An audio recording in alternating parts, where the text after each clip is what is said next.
बिस्मिल्लाहिर्रहमानिर्रहीम।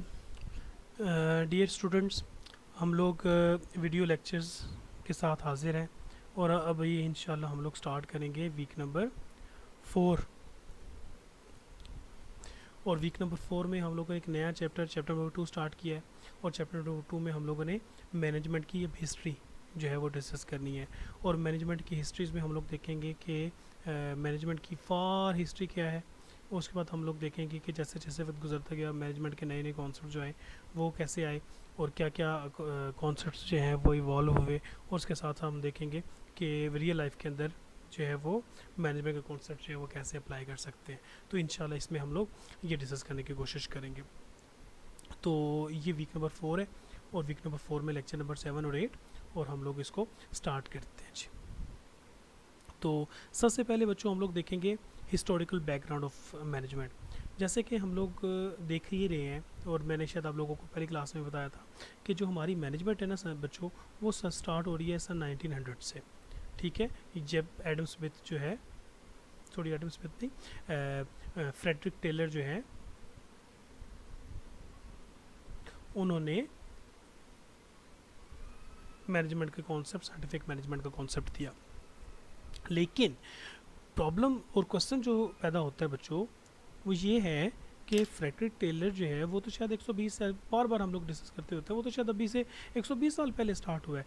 लेकिन बच्चों क्वेश्चन ये पैदा होता है, क्या 120 साल पहले जब से हज़रत आदम अलैहिस्सलाम पैदा हुए हैं तब से लेके अब तक बनी नौ इंसान जो है वो इतने ज़्यादा एक्टिविटीज़ करती जो है उससे होती रही हैं, एक्टिविटीज़ जो है वो परफॉर्म करते रहे, तो क्या ये सारे के सारे जो इंसान हैं इन्होंने कोई एक मैनेजमेंट की एक्टिविटी परफॉर्म ही नहीं की, या मैनेजमेंट कहीं पे भी मौजूद नहीं थी? तो फिर हमारे पास आंसर ये होगा कि नहीं, हिस्ट्री में जब कभी भी कोई बहुत बड़ा इवेंट होता रहा है उसकी भी मैनेजमेंट होती रही है। ठीक है, ये जो कॉन्सेप्ट्स हम लोगों ने पढ़ना शुरू किए हैं, जो बुकिश फॉर्म में आए हैं, जो कि हम लोग इवॉल्व हो चुके हैं और हम लोगों ने एक पूरा का पूरा करिकुलम डिज़ाइन किया है, इसको 120 साल हुए हैं। लेकिन मैनेजमेंट जो है वो हज़रत आदम अलैहिस्सलाम से शुरू हो चुकी थी। ठीक है जी। अब एग्जाम्पल अगर हम लोग ले रहे हैं तो एग्जाम्पल हमारे पास मौजूद हैं पिरामिड्स ऑफ इजिप्ट। अगर आप लोगों को मालूम हो कि इजिप्ट के पिरामिड्स कैसे होते हैं, मैं आपको दिखाता हूँ जी। मैं आपको दिखाता भी हूँ कि ये जो पिरामिड्स हैं इनको हम लोग एहराम मिस्र भी कहते हैं। ठीक है, अब मैं आपको अगर दिखाऊं पिरामिड्स, तो ये पिरामिड्स हैं जो कि मिस्र के पिरामिड्स हैं, इजिप्ट के। ठीक है बच्चों, अब इसमें अगर हम लोग देखें तो ये एक मुसल्लस नमा एक ट्रायंगल जो है वो चारों तरफ से ये ट्रायंगल नज़र आती है। और ये एक बिल्डिंग है। ये बिल्डिंग जो है ये कहा यह जाता है, बल्कि उसके डिटेल्स में तो हम लोग बाद में आते हैं। तो ये बिल्डिंग जो है ये इतने हज़ार साल पहले बने हुए हैं। और अगर हम लोग करीब से देखें तो मैं आपको एक और पिक्चर दिखाता हूँ जिसमें ये बहुत ज़्यादा नज़दीक से देखें बच्चों, तो ये यूँ आ रहा है कि ये किस तरीके से पत्थर एक के बाद दूसरा, दूसरे के बाद तीसरा, तीसरे के बाद चौथा, और एक पत्थर के बाद दूसरा पत्थर, दूसरे पत्थर के ऊपर तीसरा पत्थर, और ये हज़ारों और शायद लाखों पत्थर जो है वो एक दूसरे के ऊपर प्लेस करके इसको कंप्लीट किया गया है। ठीक है जी। तो बच्चों ये देखने का और ये बताने का पर्पज़ क्या है कि बच्चों आज से तकरीबन 4000 साल BC, 4000 साल before Christ and 525 before Christ. तो अगर हम लोग देखें तो अभी सन 2020 है, तो 2020 हज़रत AD है। तो ये हज़रत ईसा अलैहिस्सलाम के यहाँ से रुखसत होने के 2020 साल गुजर चुके हैं। तो हज़रत ईसा अलैहिस्सलाम से भी तकरीबन 4000 साल पहले जो है ये बने थे। तो आज से अगर हम अंदाज़ा लगाते हैं तो ये तकरीबन 6000 साल, 6500 साल पुराना जो है, या 6.5 से भी ज़्यादा, 7-7.5 साल पुराने इजिप्ट के ये जो पिरामिड्स हैं ये बने हुए हैं। इसका मतलब क्या हुआ कि ये तकरीबन 7500 साल पहले बने थे। तो क्या उस वक्त हमारे पास बड़ी बड़ी जो मशीनरी मौजूद थी जो पत्थर काटा करती थी, या बड़े बड़े हमारे पास वो गाड़ियाँ मौजूद थी जो पत्थरों को उठा के दूसरी जगह पे जो है वो डिस्ट्रीब्यूट छोड़ी पहुँचा दिया करती थी? लॉजिस्टिक्स की हमारे पास टेक्नोलॉजी मौजूद थी, या हमारे पास लेज़र मौजूद थी जिस तरीके से हम चला रहे होते थे? मैनेजमेंट के कॉन्सेप्ट तो अब स्टार्ट हुए हैं। लेकिन बच्चों देखा ये गया है और सुनने में ये आया है कि तकरीबन 1 लाख से ज़्यादा लोग जो हैं वो इस एक्टिविटी को परफॉर्म किया करते थे, और ज़्यादातर ये लोग ग़ुलाम हुआ करते थे, और कोई ना कोई बंदा जो था वो यहाँ पे मौजूद था जो उस वक्त भी मैनेजमेंट परफॉर्म कर रहा था। जो बेसिक कॉन्सेप्ट पढ़ने वाला है वो ये है कि नो डाउट 6000 साल पहले भी अगर कोई बहुत बड़ी और अच्छी एक्टिविटी परफॉर्म हुई है तो उसमें भी मैनेजमेंट मौजूद थी।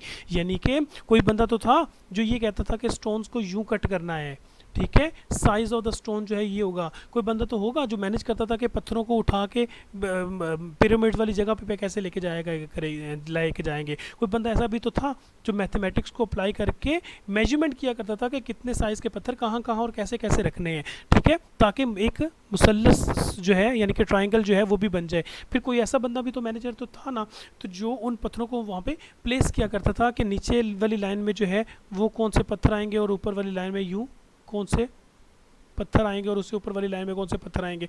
इसका मतलब क्या हुआ बच्चों कि आज से हज़ारों साल पहले भी कोई एक्टिविटी परफॉर्म हुई थी, तो उसका मतलब है कि देयर वाज समबडी कि जो इन सारे के सारे लोगों को मैनेज कर रहा था, इन सारे के सारी एक्टिविटीज़ को मैनेज कर रहा था, और उसको हम लोग मैनेजर कहते हैं। Same is the case with, ठीक है।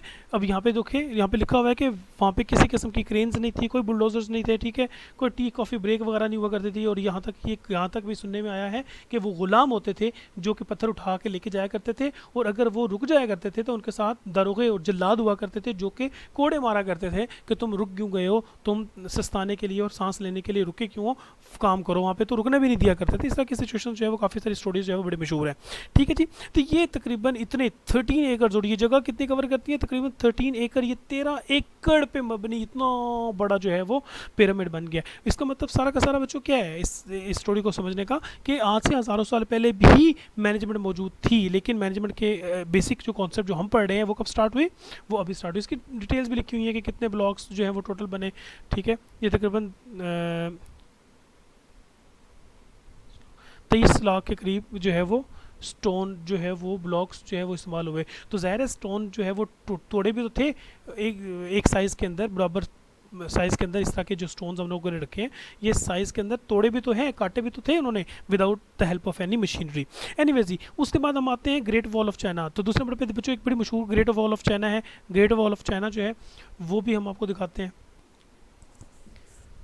जी। तो स्टूडेंट्स, ये ग्रेट वॉल ऑफ चाइना है। अब ये जो ग्रेट वॉल ऑफ चाइना है ये भी तकरीबन हज़ारों साल पहले यहाँ से बनी हुई है, और इसमें क्या होता था, चाइना के लोगों ने हमलावरों से बचने के लिए अपने दिफा के तौर पे उन्होंने वॉल ऑफ चाइना बनाई थी। और इसमें भी देखिए कितने बड़े पत्थर लगे हुए हैं, पत्थर के ऊपर रास्ता बना हुआ है, और कुछ मीटर्स के बाद उन्होंने ये अपनी चौकियाँ भी बनाई हुई हैं जहाँ पे वो अपने फ़ौजी बिठा कर जो फ़ौजी जो है वो पे स्टे करते होते थे। और अगर कोई तातारी आता था और वो अगर क्रॉस करने की कोशिश करता था, दीवार के ऊपर चढ़ने की कोशिश करता था, तो ये जो फ़ौजी थे ये फिर उसको यहाँ से नीचे फेंक दिया करते थे और मार दिया करते थे। और ये देखिए कितनी दूर तक ये फैली हुई है, घूमती घूमती घूमती कहाँ तक जा रही है, और ये भी कितने किलोमीटर्स दूर तक चाइना की वॉल बनी हुई है। तो बच्चों, ये वॉल ऑफ चाइना भी तो बनी थी, इसको भी तो किसी ना किसी ने बंदे ने मैनेज किया था। तो इसका मतलब क्या हुआ, ठीक है जी। और यहाँ पे भी उनका जो एम्परर था वो भी उसका नाम क्या था, उस वक्त बादशाह था किंग शी होंग, जो है उसने ऑर्डर दिया था अपनी लेबर फोर्स को कि इस तरह की एक सॉलिड किस्म की दीवार जो है वो बनाई जाए, ठीक है जी। तो ये जो हम लोगों ने इतने ज़्यादा लोग जो हैं इसमें देखे, कितने ज़्यादा लोग जो हैं वो तकरीबन 3 लाख से 5 लाख सोल्जर जो हैं वो इस वॉल को बनाने के लिए जो है वो इस्तेमाल हुए थे। इसकी काफ़ी सारी डिटेल्स और भी लिखी हुई हैं, ठीक है जी। तो ये एक जो है वो दूसरी एग्जांपल है हमारे पास जो कि मैनेजमेंट के हवाले से है, ठीक है जी। अब अगर हम इसकी मज़ीद डिटेल्स पढ़ेंगे, तकरीबन 2000 साल पहले की बात है, ये आज की बात नहीं है, तकरीबन 2000 साल पहले की बात है। तो बच्चों, जो अगेन ये जो पहले हम लोगों ने पिरामिड ऑफ इजिप्ट पढ़ा उसमें, और जो हम लोगों ने ग्रेट वॉल ऑफ चाइना पढ़ी, इन दोनों में जो मेन चीज़ जो हमारे लिए फोकस करने वाली और समझने वाली है वो ये है कि इन दोनों एक्टिविटीज़ को, चूँकि इतनी हज़ारों साल पहले ये एक्टिविटीज़ हुई हैं, तो हमारा जो पॉइंट है पढ़ने वाला और समझने वाला ये है कि बच्चों, आज से हज़ारों साल पहले भी इतने बड़े बड़े प्रोजेक्ट्स होते रहे हैं जिसको मैनेज किया जाता रहा है। मैनेजमेंट की बुक बेशक 100 साल पहले आई होगी, लेकिन मैनेजमेंट की एक्टिविटीज़ बहुत अर्सा पहले किसी और नाम से होती रही हैं। ठीक है जी। उसके बाद विनिशियन फ्लोटिंग वर्शिप असेंबली लाइन्स जो हैं, ये भी वीनस के अंदर एक बाग है। ठीक है जी। इसकी भी एग्जांपल जो है यहाँ पे हमारे पास मिलती होती है कि एक फ्लोटिंग रिवर है, जैसे जैसे वो चलता था तो दरख्तों से सिम्फनीज़ की आवाज़ें आती थी, ख़ास किस्म की धुन बजा करती थी। तो ये 2-3 एग्जांपल्स हैं बच्चों जो कि हिस्ट्री के हवाले से हैं, जो हमें बताती हैं कि किस तरीके से मैनेजमेंट की एक्टिविटीज़ परफॉर्म की जाती थी। चाहे उसका नाम जो है वो आजकल जो हम लोग मैनेजमेंट पढ़ते हैं उस तरीके से इसका नाम तो नहीं था, लेकिन फिर भी मैनेजमेंट हुआ करती थी। अब हम लोग स्टार्ट करेंगे Adam Smith evolution of economics की, और वो हम लोग इंशाल्लाह नेक्स्ट वीडियो में स्टार्ट करते हैं।